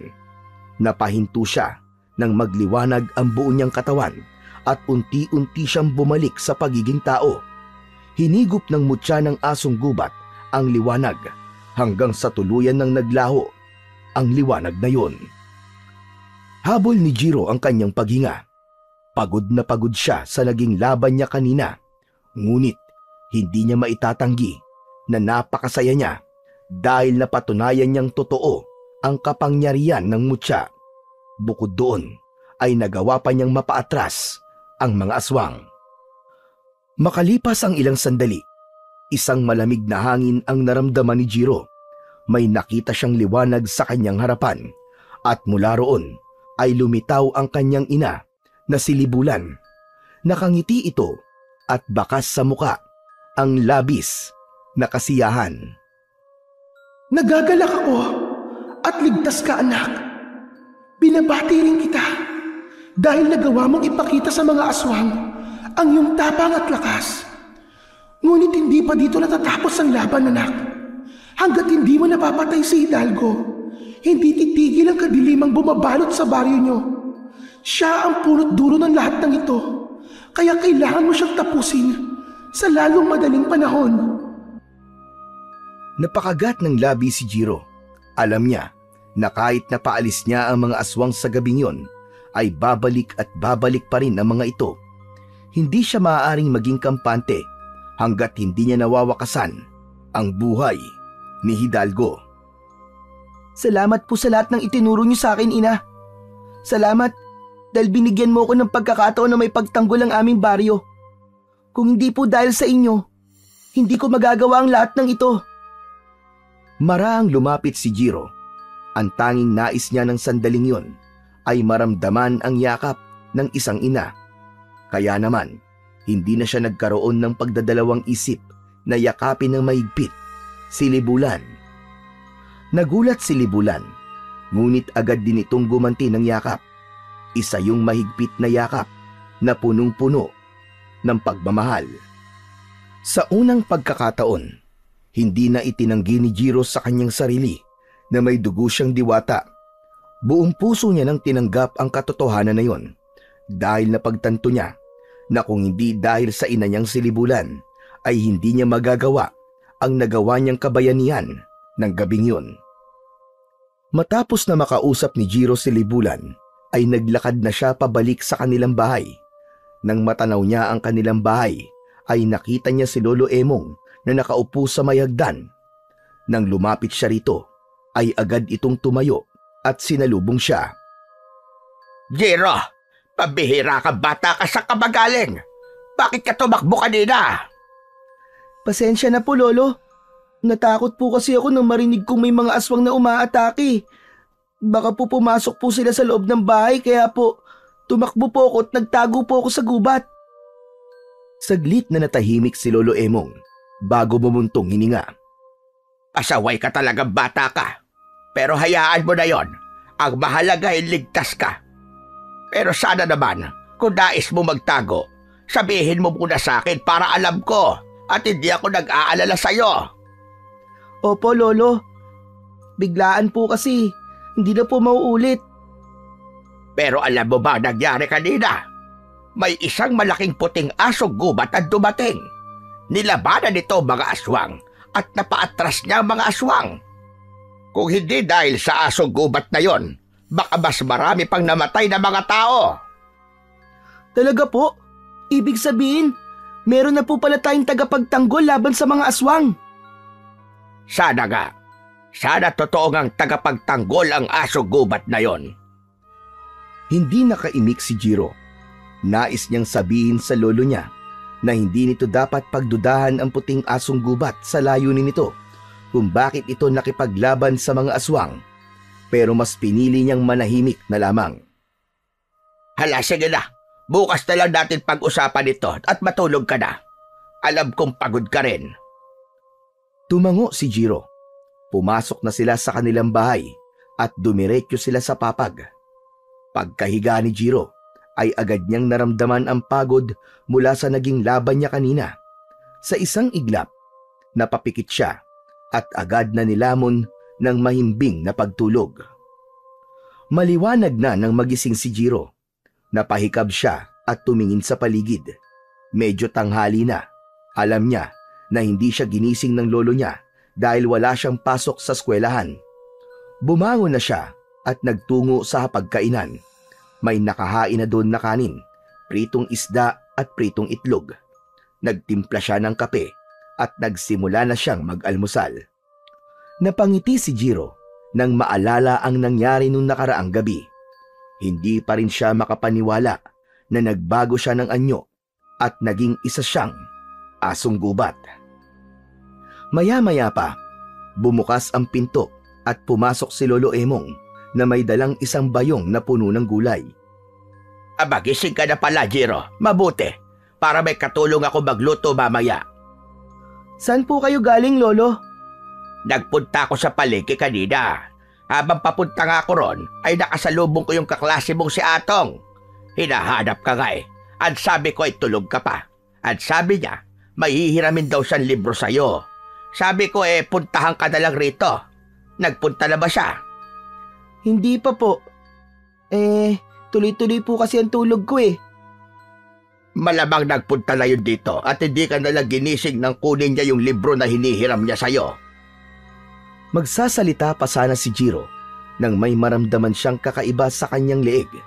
Napahawak siya roon at nanlamig siya Nang mapagtanto na wala na sa leeg niya ang kwintas, tumayo siya at agad na bumalik sa higaan. Hinanap niya sa mga unan at kumot ang kwintas, ngunit hindi niya yon natagpuan. Bumalik si Jiro kay Lolo Emong upang magtanong. Lolo, nakita niyo po ba yung kwintas ko? Nawawala po eh.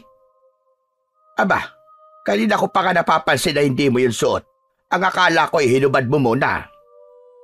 Napalunok si Jiro.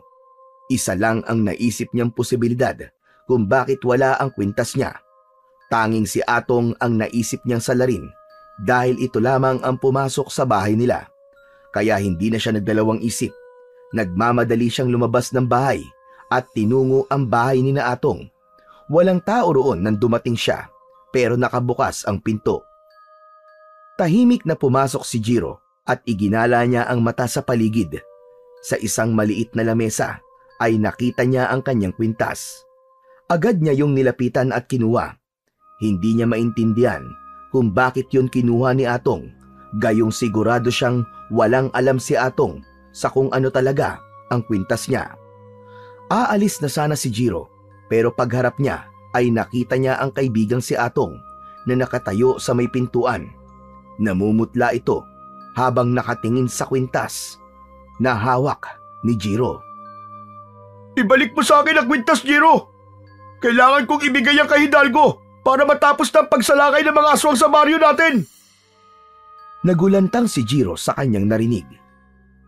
Alam mo kung ano ang kwintas ko na to? Oo, alam ko na yan ang mutya ng asong gubat at hindi lang yun ang nalaman ko. Alam ko na rin kung sino ka. Ikaw ang anak ng diwata ng buwan na si Libulan.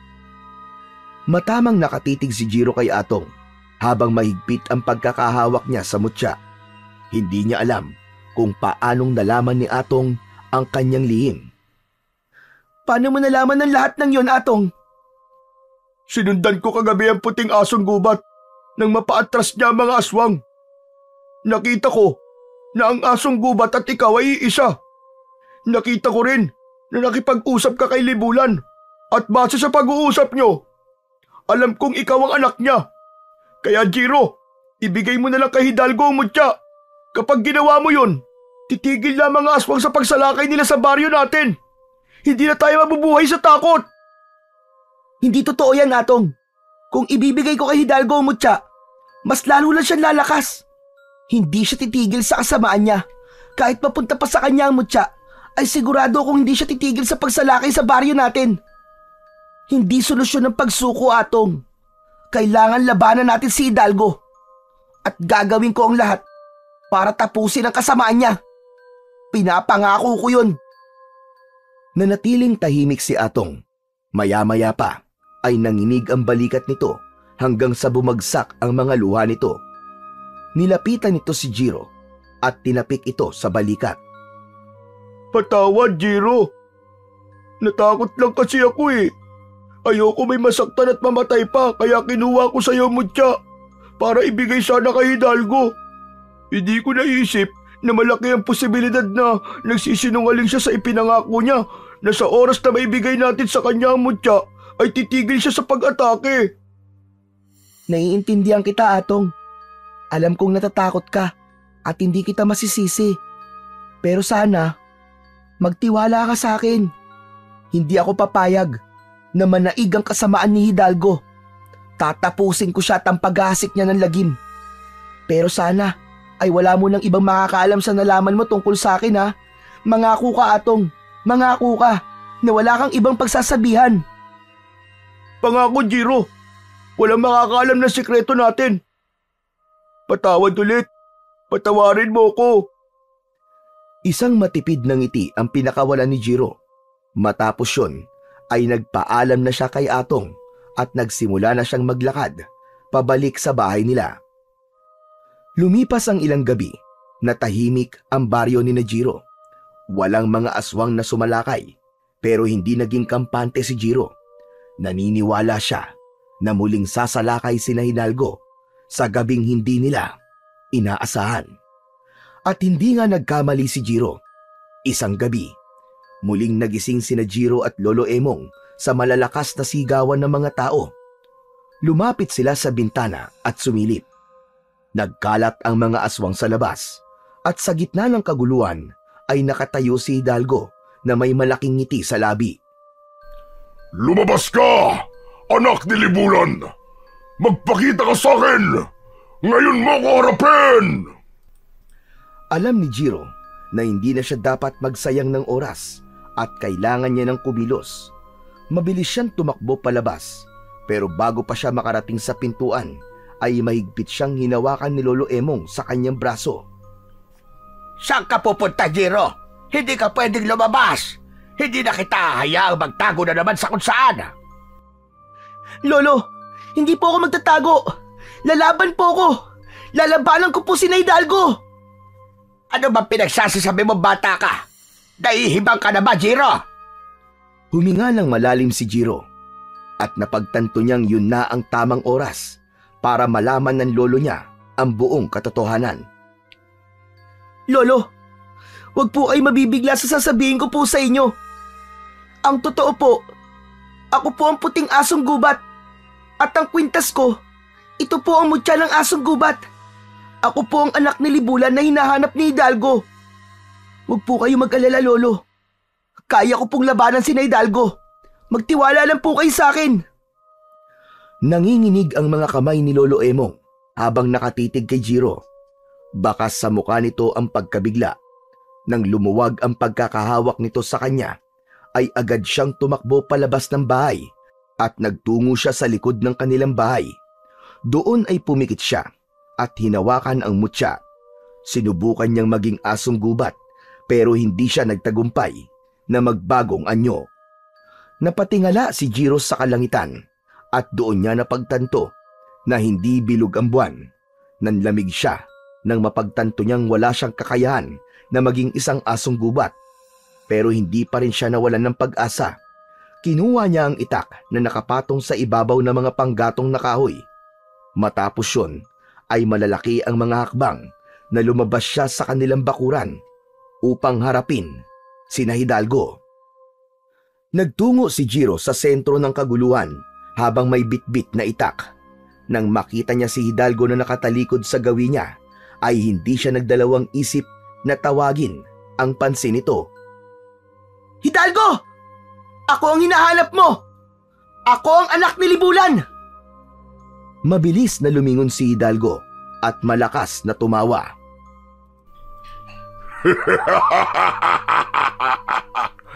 Ikaw nga ba ang anak ni Libulan? Ngunit bakit wala ka sa inyong asong gubat? Alam ko na. Dahil hindi bilog ang buwan ngayon. Tama ba ako? Akala mo ba ay hindi ko malalaman ang kahinaan mo? Bata, sinabi sa akin ng isang babaylan na hindi ka magiging asong gubat kapag hindi buo ang buwan. Asong gubat man ako o hindi, pababagsakin pa rin kita!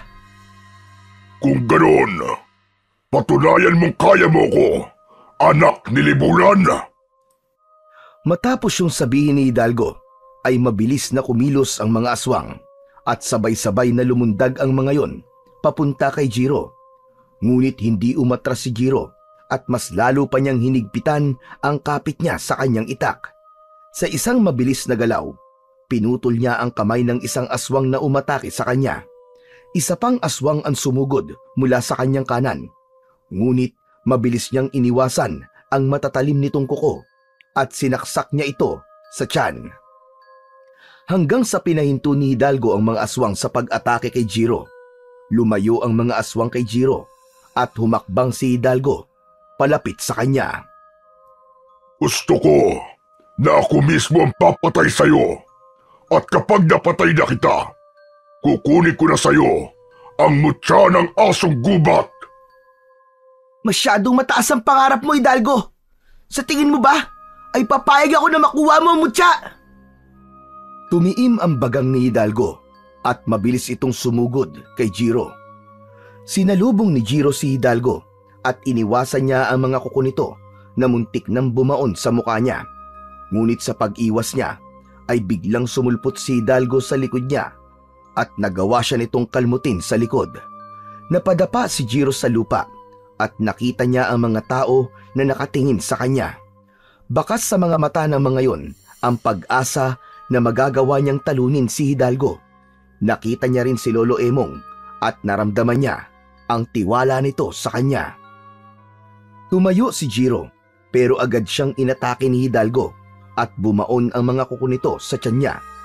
Napaluhod siya uli sa lupa habang habol ang paghinga. Napagtanto niya na hindi sapat ang lakas at kapangyarihan niya para talunin si Hidalgo kapag wala siya sa anyong asong gubat.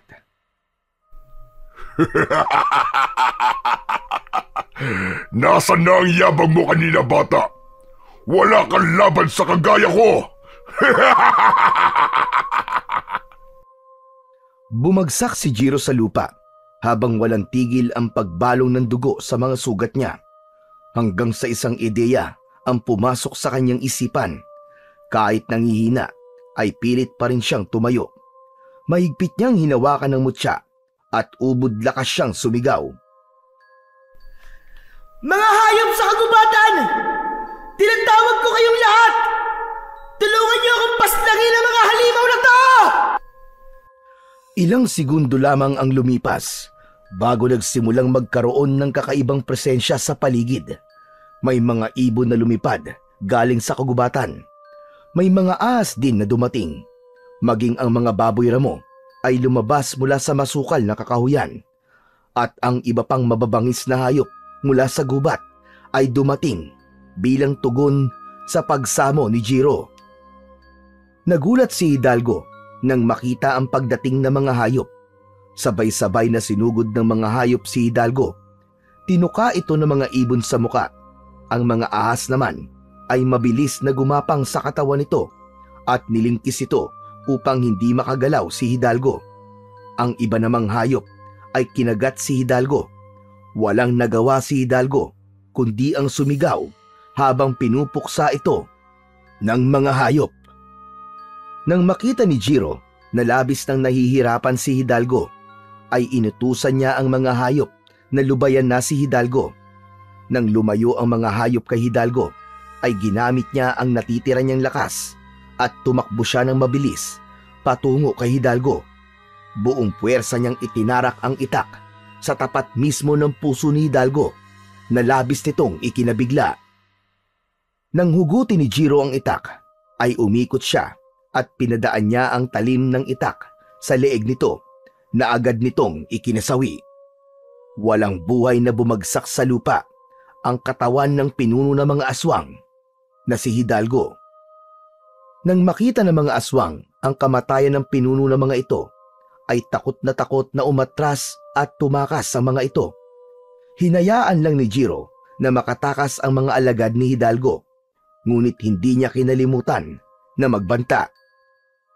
Subukan niyong bumalik pa rito at sisiguraduhin kong magagaya kayo sa sinapit ng pinuno niyo! Walang tigil sa pagtakbo ang mga aswang hanggang sa tuluyan ng maglaho ang mga yon sa dilim. Nang wala na ang mga aswang, ay tinignan ni Jiro ang bangkay ni Hidalgo. Hindi pa rin siya makapaniwala na nagawa niyang mapatay ang pinuno ng mga aswang kahit wala siya sa anyong asong gubat. Ngunit alam niya na hindi niya yun magagawa kung hindi dahil sa tulong ng mga hayop sa gubat. Kaya buong puso niyang pinasalamatan ang mga yon. Nang bumalik na ang mga hayop sa gubat, ay nagbunyi ang lahat ng mga tao at lahat ay nagpasalamat kay Jiro. Maging si Atong ay masayang masaya at niyakap pa siya nito. Matapos siyang yakapin ni Atong, ay nagmamadaling lumapit si Jiro kay Lolo Emong at mahigpit niya itong niyakap. Lolo, tapos na po! Tapos na! Patay na po si Hidalgo! Ipinagmamalaki kita, Jiro. Hindi ako nagkamali na sinunod ko ang sinabi mo kanina na magtiwala ako sa iyo. Kaya naman kahit nakikita kong natatalo ka na, ay naniwala pa rin akong magtatagumpay ka. Maraming salamat po, Lolo. Pero hindi po ba kayo natatakot sa akin ngayong nalaman niyo na po kung sino talaga ako? Kahit ano o kung sino ka pa man, tanggap kita, Jiro. Ikaw pa rin ang apo ko. Ikaw pa rin ang Jiro na nakita ko sa gubat at pinalaki ko. Wala akong dahilan para matakot sa iyo, Apo.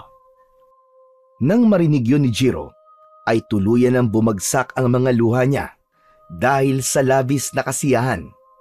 Bukod sa pagpaslang kay Hidalgo, ang pagtanggap sa kanya ni Lolo Emong ang pinakamahalagang bagay na nangyari sa buhay niya ng gabi na yon. Makalipas ang ilang buwan, unti-unting bumalik sa normal ang buhay ng mga tao sa baryo ni Jiro.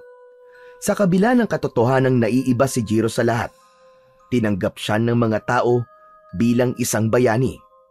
Kasama si Lolo Emong, namuhay si Jiro ng tahimik at payapa. Paminsan-minsan, umaalis si Jiro upang makipagkita kay Libulan sa kagubatan. Bagamat nagdesisyon si Jiro na manirahan sa mundo ng mga tao, ay hindi pa rin huminto si Libulan na gampanan ang pagiging ina nito kay Jiro. Nang sandaling yon, ay wala nang mahihiling pa si Jiro, kundi ang maging habang buhay na ang kapayapaan sa baryo nila na minsang sinubok ng kadiliman, ngunit sa huli, ang liwanag at kabutihan pa rin ang namayagpag.